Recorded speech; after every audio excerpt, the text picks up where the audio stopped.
Hello, welcome back to the YouTube channel of Bethel Evangelical Free Church Hanley. I'm Pastor Charmley and welcome to Llanychan, St. Hychan's Church, Llanychan. This is a tiny little Welsh church. You can probably hear the cattle lowing in the background. It's an incredibly rural setting, an ancient site.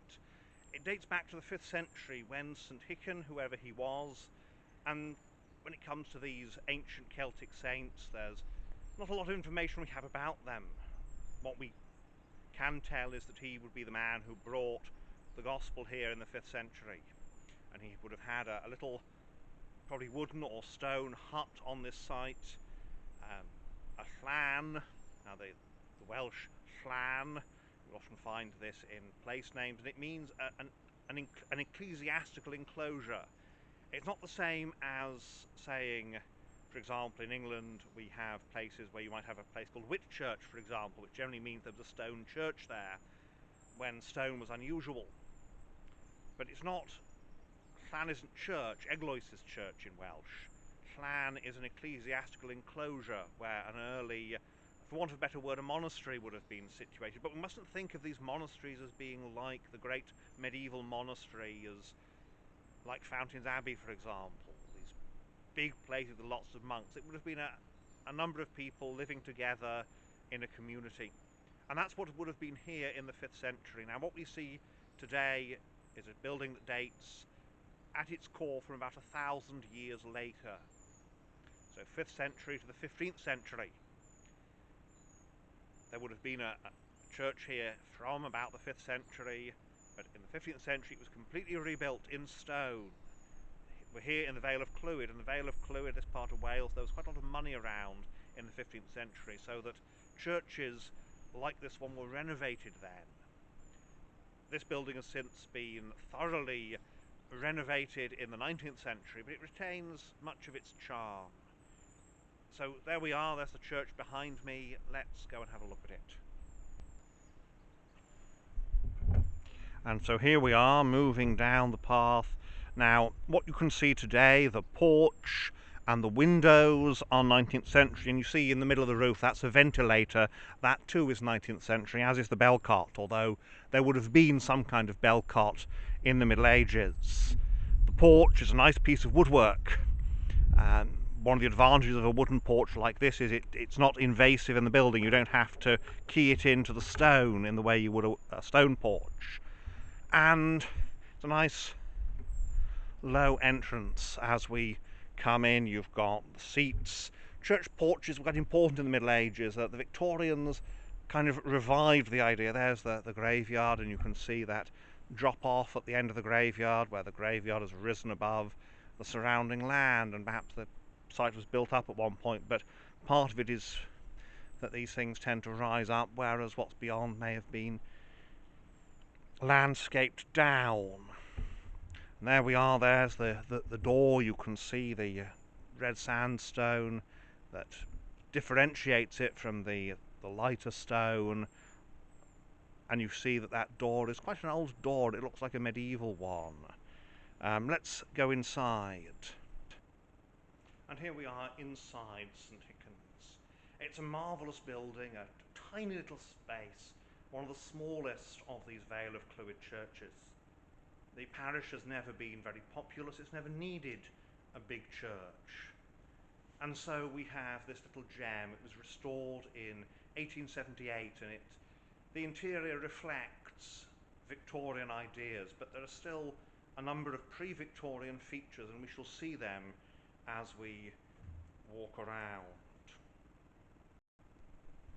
So here we are, this is the interior. We're standing, I'll just back up as far as I can, but this is a very small church. So here we are, back up.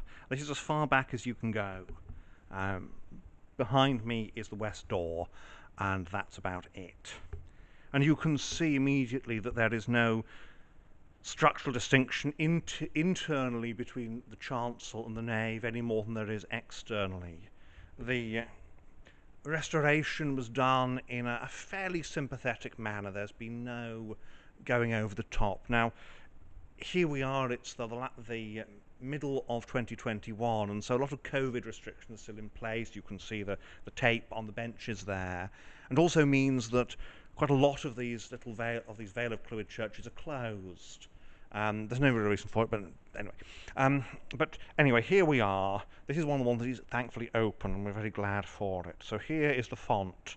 The font is a beautiful, beautiful piece. It's what's called the bird bath type, and you can immediately see why it's known as a bird bath type. It's small. It's 17th, 18th century, this comes into fashion. And it's because the Church of England has changed its baptismal practice. At the time of the Reformation and before the Reformation, the Anglican practice was to immerse infants. And that's why you see these great big fonts. But by the end of the 17th century, it's become normal instead for water to be sprinkled or poured upon the infant's head. And so you don't need a great big bowl font to do that. In fact, doing that with a great big bowl font is not very, is rather difficult. You need to have something inside the big bowl. So get a little bird bath like this. It doesn't take up so much room either, but it's very elegant. It's the sort of thing, it fell out of favour with the Victorians, but here the Victorians have actually been not too disrespectful to the building. So here we see one of the memorials, the memorial, "Here lieth the body of Richard Jones, Doctor of Laws, who became Chancellor of the Diocese of Bangor in March 1675 and continued so during the reigns of King Charles II and King James II. But in the first year that King William and Queen Mary came to the possession of the crown, he, not taking the oath then required, was, by an act then made, rendered incapable of enjoying the said chancellorship any longer." So he was a non-juror. The oath was the abjuration oath. And what happens, of course, James II is a Roman Catholic. There's concerns about what's going to happen when he comes to the throne. And as long as he had no son, then his heirs were his two daughters, Mary and Anne. But then by his second wife he has a son. There are all kinds of claims that say the son isn't really his, but the reality is he was. But what it means is there's then this possibility of a succession that will be to a Roman Catholic. James at the same time makes it quite clear that he would like to see Roman Catholicism the religion of England, and it causes all kinds of problems. And basically he's deposed in the Glorious Revolution of 1688 and replaced by William and Mary. And then everyone who held office under him has to swear the oath of abjuration to say, "I abjure the claim of James and his heirs." Richard Jones was one of the men who said, "Well, I don't abjure them. I think that he's still the rightful king and that the succession is still there," and so he was removed from office for doing so. He died in 1730, aged 81. He had independent means and was able to continue living in this area until his death. Well, you see here we go along and we find that you have your pew plates, and these tell you which farm, so here's Rhos, which farms these pews were let to. There were free seats at the back, not many of them you can see, but basically they were the pews were let, and this gave a standard steady income to the church. Here we have Plas Goch, that is roughly being translated into English, the Red House. Plas is really manor house or mansion, but the nearest equivalent in English would be the Red House. And here we have a memorial from 1890s in memory of Thomas Jones, MRCSE of Hafod Innes, who died July the 7th, 1891. "Arise, take up thy bed and walk." And we have on the one hand St. Luke, because of course Thomas Jones is a surgeon, and on the other St. Peter. I know it's Peter and John, isn't it? Peter and John. Not sure. They don't have anything saying what it is, but there we are. There's the altar, and it is altar-wise, although it's very little, and you have some nice old-fashioned 18th century from the elegance of them communion rails. The pulpit is Victorian, but we have here a reading desk that is from 1630. Part of the old furnishings of the church. So or 1730 rather. So the restoration is quite, and there we are looking west, you can see the organ pipes grouped either side of the west door. The west door isn't used, it's quite often the case. More memorials. Here is Mary Jane Lloyd Roberts, widow of the Reverend Gabriel Lloyd Roberts, born 1839, died 1905. So, Victorian Memorials. Here's Morris Jones, Bachelor of Divinity. Let's just take a step up. Canon of St. Asaph, rector of this church and of Caer.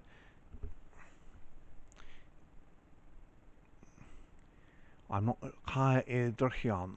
I think that's spelt differently these days, but I could be wrong.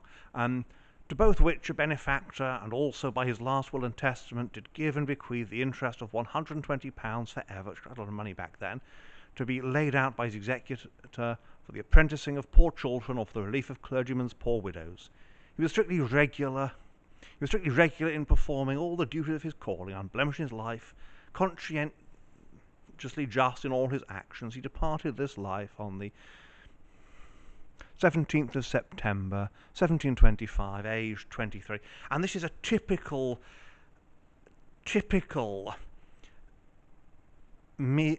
early 18th century memorial. It emphasizes his duties, his good works. He's not an evangelical. It's not a Methodist would be horrified at this and say, well, where is the Christianity here? Here is a memorial to William Williams, 25 years, rector of this parish, who died June 24th, 1869. It's the Annunciation. Now, I suspect that Morris Jones would have been as horrified as that as he would have been by Puritanism, or by nonconformists. He's a polite clergyman of the 17th century, the type that we meet of the 18th century rather, the type we meet in literature of the period. There is the pulpit, and again the brass lectern, not an eagle lectern, but quite plain, more communion, so more pews, the reading desk, the communion rail, and we have choir stalls either side, because after all we are in Wales. And the text above is 1 Corinthians 11:28 in Welsh, because again we are in Wales. Here we have, first of all, the announcement to the shepherds, and secondly, the Ascension, erected to the glory of God and the adornment of this church by bequest of the Reverend Henry Jones, M.A., for 20 years a rector of this parish, who died February the 2nd, 1899. And it's such a difference. The Victorians, you have these windows with pictures from the Gospel stories. The Georgian back there, you have this exemplary in all of his duties. And here we have another 18th century memorial. This is to Dorothy Jones, youngest sister of the late Dr. Richard Jones. She died unmarried the 22nd day of May, 1743, aged 70. In the same grave lies buried Robert Jones, the third brother of this family, who succeeded the said Dr. Jones in the fortune, charity, and hospitality thereof. Died a bachelor the 29th day of April, 1745, aged 84. Sidney Jones, the third and last surviving sister of the family, died February the 28th, 1747, aged 76. She is buried in the same grave with her brother and sister, to whose memory this monument had been erected by her. She bequeathed by last will, a perpetual charity of 20 shillings a year to the poor of this parish. Which again, 20 shillings wasn't a stingy amount in those days, of course. Pounds, shillings and pence have gone the way of all flesh. Rather nice floor here, nice bit of Victorian tile. And the ceiling, the roof, is 15th century. It's original to when the church was rebuilt. And it's a lovely example of 15th century work. You can see the bosses are carved and they have been painted in red and green. And they're all slightly different. And there is the great east window, Christ in majesty, surrounded by angels and saints. It's the Te Deum. Christ in majesty, adored by his church, by all his saints and all his angels.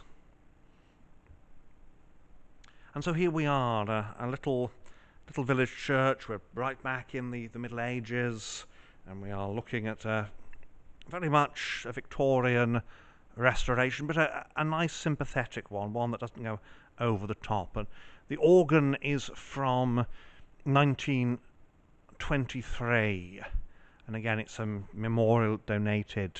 The console's on this side, the same side as the font, and that lovely little font. Well, let's go and have a look around the outside.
So here we are again, we're outside the church, and you can see the Victorian work, the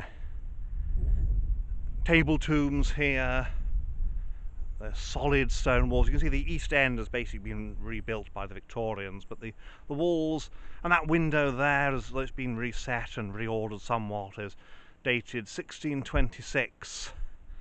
And the porch again, memorials.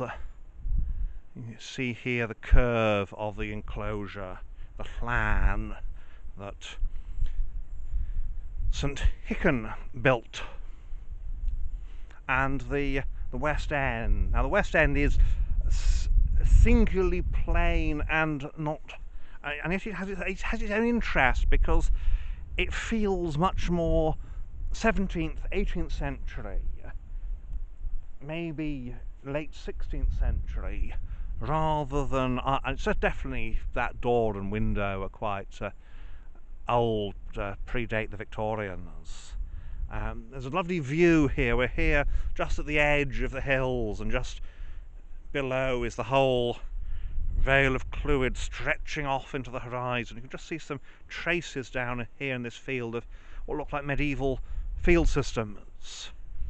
Again, your memorials. You've got your tiny little vestry with its funny little pyramidal roof that makes it look like it's trying to be a tower, but it's not, and it never was a tower, because these churches tend to not have towers because towers are expensive. Towers are tall, and towers have a tendency, if you don't build them right, they tend to fall down fairly readily. So here we are, we're looking now, we're at the northwest corner, and again you can see that west wall that's gloriously unrestored mostly. No one's added a massive great pointy window or rose window or anything.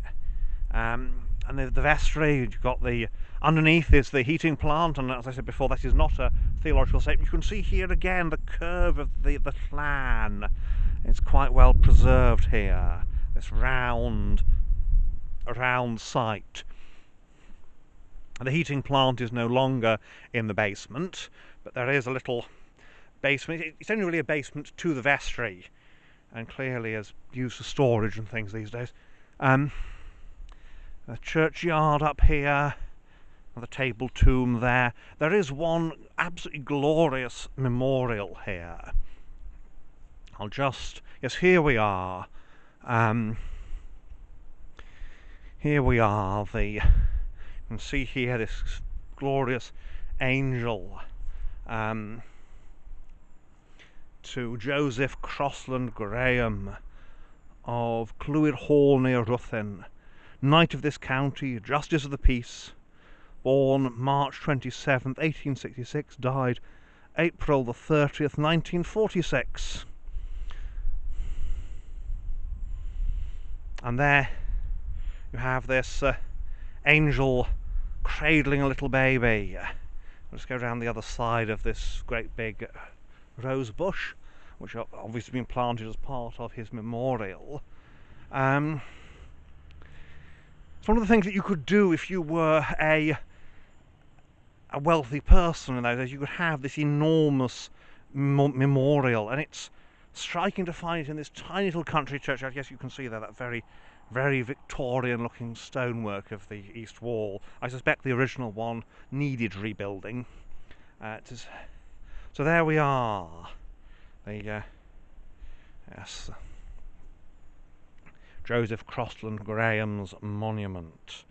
And so we come right back where we started, to the front, the south side of the church, and the porch. So we'll say a few words and then close the video. And so there you have it, St Hychan's, Llanychan. It's a marvellous little building, one of the great little churches of Wales, and it's so good to find it open and welcoming at this time. Well, I hope you enjoy these videos. I enjoy making them. It's good to be able to go out and share some of my Monday trips with folk. So thank you for watching, and may God bless you and keep you.